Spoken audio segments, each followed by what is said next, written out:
Channel Kannan. நீங்கள் பார்த்துக்கிட்டு உங்களுக்கு நல்லா தெரியும். இது என்னன்னு தெரியும். Plastic cover. இந்த பிளாஸ்டிக் கவரில் தான் இன்றைக்கி டீ, சாம்பார், சட்னி, பொங்கல், வடை எல்லாம் நம்ம நாட்டில் இப்போ இது நாகரிகமாகிட்டு. இந்த கவரில் இருக்கிறது கண்டிப்பாக இதில் இருக்க ஒரு நிக்கோடிங்கிற ஒரு பொருள் புற்றுநோய், காசநோய், அந்த மாதிரி கொடிய, அதாவது அடுத்த தலைமுறைகள் கொடிய நோயை சந்திக்க போகிறது. இந்த மாதிரி கவர்களில் சூடாக இட்லி, சாம்பார், சட்னி, இந்த மாதிரி உணவுப் பொருட்களை பூராமே இதில் தான் வாங்கி சாப்பிட்றாங்க. ஆனால் இந்த கவரை தடை செய்யறதுன்னு இந்த அரசாங்கத்துக்கு முடியலை. தெரியும், ஏன்னா மக்கள் தொகையை எப்படியாவது குறைக்கணும்.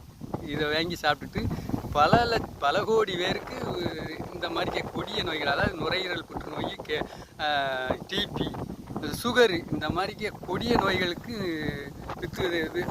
இந்த மாதிரி கவர்கள் மூலம் வாங்கி சாப்பிட்றதுனால வரும்னு தெரியும். ஆனால் இதை தடை பண்ணதுக்கு இன்னும் இந்த அரசாங்கத்தால் முடியலை.